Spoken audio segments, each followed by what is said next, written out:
Stop doing this if you don't want to be rejected by PT programs.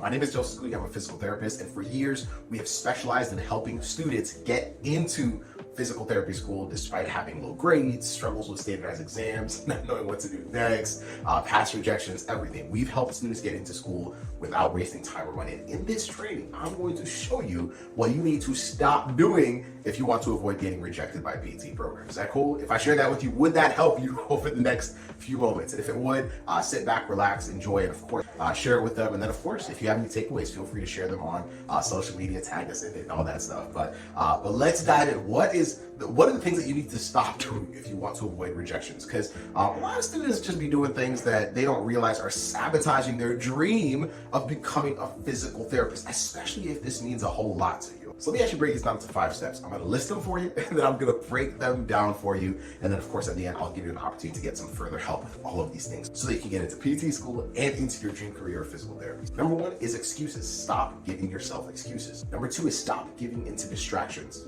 I'll come back to that, especially for those of y'all that don't feel like you have enough time to study for the GRE or retake classes. I'm coming to y'all. Trust me, I got you. Number 3, stop putting yourself around people that are actually holding you back from your dream. Sometimes it's the people that you love the most. Number 4, stop assuming. That's specifically in relation to the PT programs that you're going to apply to. A lot of students assume certain things. They assume that certain things are good enough or certain things are what the school wants. Don't worry, I'll come back to it. But number 4 is stop assuming. And then number 5, stop believing the lie that going through your pre-PT journey alone is better. And I'll explain what that means shortly. But let's go back to the top. So let's start with excuses. Eliminate excuses. Every struggle that you have can always be turned into an excuse. I can always look at my financial situation as an excuse for why I can't apply now. I can always look at the fact that, well, my grades were rough because of certain things in my life. Trust me, like, you're not the first. I think that's one thing that a lot of students don't want to hear, but it's true. Like, you are not the first to go through the ups and the downs, right? And when you go through something difficult, you have 2 options. You can either use it as fuel to say, I don't want to experience this again, or I'm going to use this as a reason why I'm going to work twice as hard, 3 times as hard to get myself out of this position so that this is not my life for much longer. Or I can use it as an excuse as to why I'm not going to be good enough, or as to why I'm going to delay my dream, or as to why I'm going to have, like, y'all, like, we work with a lot of students, and we have a coaching program that has served hundreds and hundreds and hundreds of students and gotten them into PT school. But the one thing that I have seen hold students back is excuses. If I see myself as a victim of whatever my circumstances are, then I'm always going to look at it from the lens that someone else is to blame or something else is to blame, and that just doesn't give you power. Like as a student, if you're going to take control of your journey,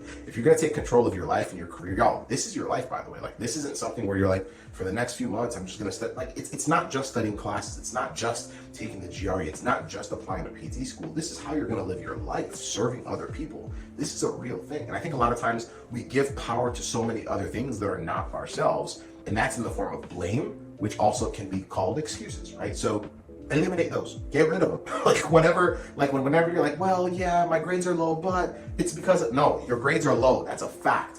The question is, are you going to take full control and ask yourself, what can I do now? That's a very different position, as opposed to saying, well, maybe I can convince the schools, maybe they can see that I really love people. No, listen, that's an excuse.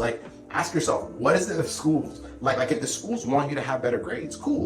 What grades can you still control now? You can't go back in time, so there's no point in complaining about the past. But what can you control from now? And I'm talking about this literally after having coached students that have had GPAs as low as a 2.4 after graduating from college. If you follow this, you've heard some of those stories, but excuses have to go. If you still have excuses, it's going to be very difficult for you to ever become a physical therapist, because you're always going to blame something else that is not you. That's the first thing we got to kick out. Cool? The second thing is distractions. So the distractions come in so many different forms. I actually did a video not too long ago, well, a few months ago now, where I talked about how I was able to get accepted into PT school on my first try with 0 rejection letters, right? And my business partner, Casey Coleman's story is a little different, where he got rejected the first time, and that's why we've been able to help students from both sides. But one of the things that I mentioned, and I actually remember someone commenting on it, is I actually remember sharing that I was a pretty boring, I think I called it a boring student, meaning that I really eliminated as many distractions as possible. During the weekends when most of my peers were partying and doing all this other stuff, I was usually doing things that sometimes it was studying, sometimes it was resting, sometimes it was like quality time recharging for the next week, right? But I just didn't do a whole lot of that stuff. Like I was fairly boring, right? But it's because I understood what my goal was. From the time I was a freshman, I knew that my goal was to get into PT school on my first attempt, period. And so everything I did was with that in mind. Now, that's not to say that if maybe you're a junior or maybe you've graduated already, you can start now. But my point is, distractions come in the form of activities, come in the form of your phone, whether it's social media. Take a look. Have you ever looked at, if you have an iPhone, or I don't know how it is on Androids, but you can actually check how much time in the day you spend on your phone. It's crazy. It's crazy what you'll find. But when you actually look at your phone, look at how many hours am I spending on social media. So many students are like, I don't have time.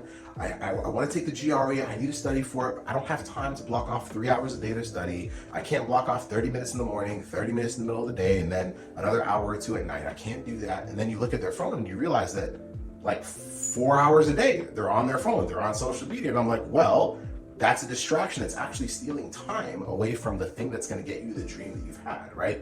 Yet most of us are like, well, but I'm on my phone because it's it helps me recharge and calm my mind. All you need to do is figure out what are other activities that I can do that give me energy, that allow me to reset after a long day of classes or work. If you have a job right now, what are those things so that I can make sure that I have the fuel and focus needed to actually study or actually do the things that are going to help me get into my dream career? But distractions are killing your dream. So what are the things in your life right now that are distractions? It could be people, it could be what you're exposed to. Just ask yourself, what are the things that are distracting me? And whatever those are, they have to go. I know that sounds pretty abrupt, but I'm telling you right now, you will thank yourself later for it. Would you rather spend the next decade kind of playing around with your career, or would you rather take the next few months or the next year or the next 2 years locking in? It's a sprint, it's a short period of time in your life, so that you can get the thing that you're going to do for a very, very long time, which is become a physical therapist and build this dream life that you have for yourself. Does that make sense? So number 2 is eliminate distraction. Number 3, it's basically the people that hold you back. And this is in so many different forms. So some of us have people in our lives that really don't believe in our dream as much as we do, or don't believe in our dream more than we do. So they're the first to tell you to have a backup plan. And sometimes it's people that love us, sometimes it's family members, sometimes it's advisors, sometimes it's friends, right? But just be very careful who you have in your circle. One thing that I really, especially with students that we work with, one of the first things I tell them, listen, we have to vet who you are talking to, who you are going to for advice, who you are going to when you are low, who you are going to after you don't do well on an exam. Who are you leaning on? Because those people are either bringing you down further away from your dream, or they're pushing you towards your dream. Start vetting that. Start figuring out who those people are. And then for the people that are not getting you closer, start creating boundaries in your relationship with them. I'm not saying get rid of your friends. I'm not saying get rid of your family. Shoot, I love my family. What I am saying is create those parameters, because it throws you off. You know good and well that when you're having a low day and somebody almost pacifies it and keeps you down there, it doesn't get you anywhere closer to where you need to be anyway. You know how it feels. For some of y'all, you know how it feels to have a semester where your grades were lower, or maybe graduate from college with lower grades and have a family member say, you might want to have a backup plan in case PT doesn't work, not realizing that you only feel fulfilled by this one path. Now, if you're listening to this and PT is not what you want to do, then just slap on whatever your dream career is to what I'm saying right now. But that's it. Start being aware of who you have in your circle and start filtering that circle out hard.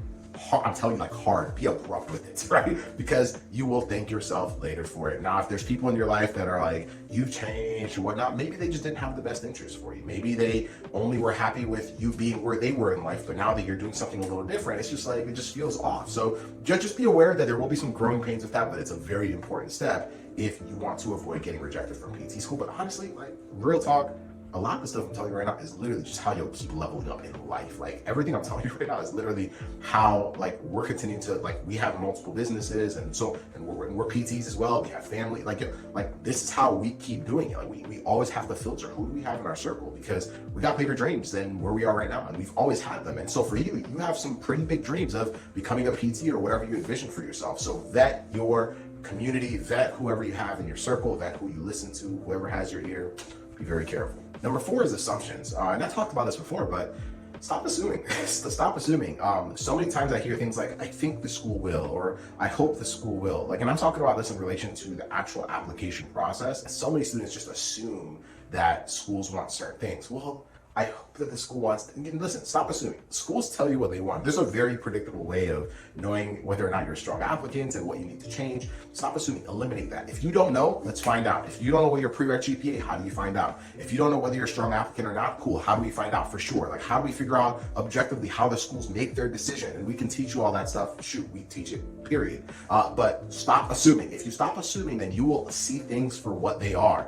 You see things for what they are, then you'll actually be able to do the things that'll get you to where you're trying to get to, which is getting accepted and then becoming a physical therapist and all that cool stuff. So that's number 4. And then of course, number 5 is getting rid of the idea that doing it alone is better. Like doing your whole pre-PT journey on your own is better. I see so many students that are like, yeah, I'm gonna try it on my own. And then if it doesn't work out, then I'll ask for help. And I'm like, okay, without being disrespectful, y'all. So let me see how I can say this nicely. If what you're currently experiencing right now has been experienced by thousands of other people, and the blueprints for what you're trying to figure out on your own has already been done by other people, why would you try to figure it out the hard way? Like, there's nothing noble in you figuring out how to like study for the GRE the hard way. Like, listen, like, people have figured it out.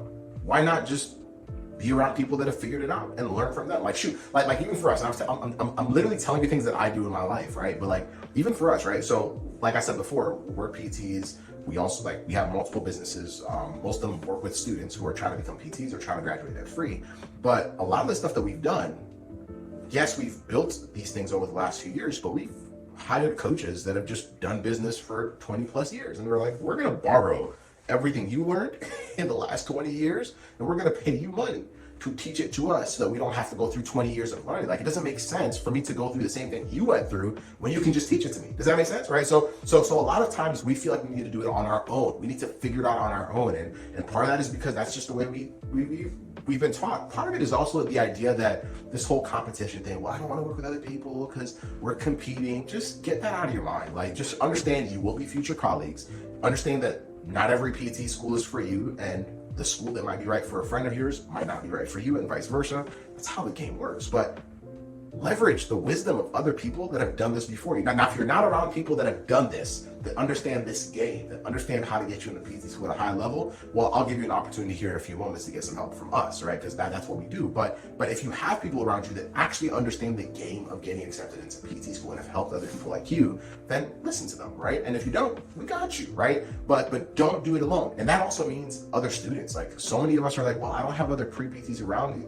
Virtual, y'all. We got online. That's why we're doing this virtually right now, right? Like, you have online. Leverage online. Leverage this, right? Leverage other people. Like, can you network and link up with other students that are either pre-PTs or PT students or new grad physical therapists and start learning from them, because they've gone through what you're going through. And many times it's actually the thing that will keep you from quitting. Because when you're at your lowest, like, think of the times when you've been at your lowest, and if you've ever considered pulling the plug or having a backup plan, check it out. Other students have been in the exact same position, and they're like, why sit in that when you could just talk to someone that can tell you, hey, I felt the exact same way, but I was still able to make my career happen. Here's what I did. And then now it takes you from being passive and like a passive recipient of what you're experiencing, and it just gives you power. It gives you the ability to do something about it. Does that make sense? And so everything I do, I don't do on my own, period. Like, everything I do now, like, listen, it's also far more enjoyable with other people anyway. Like, everything in life is. And so the idea of doing things on your own, it's just not effective. I just feel like it's a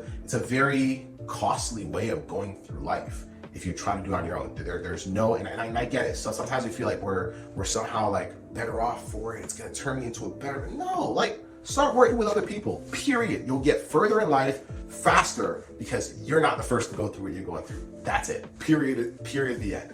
And so if you stop doing those things, you'll have a much higher chance of becoming a physical therapist, period, the end. So I hope this was helpful. I really do. Now, if you're listening to this and you are a student who wants to become a physical therapist and you don't know where to start, or you feel stuck and you're like, I just need some direction, I need like a proven path, and you actually want our team to walk you through the entire journey of becoming a physical, like from where you're at to getting into PT school and even beyond that, and even how to even graduate debt free, we got you. Just go to this link. Go to www.acceptedstrategy.com.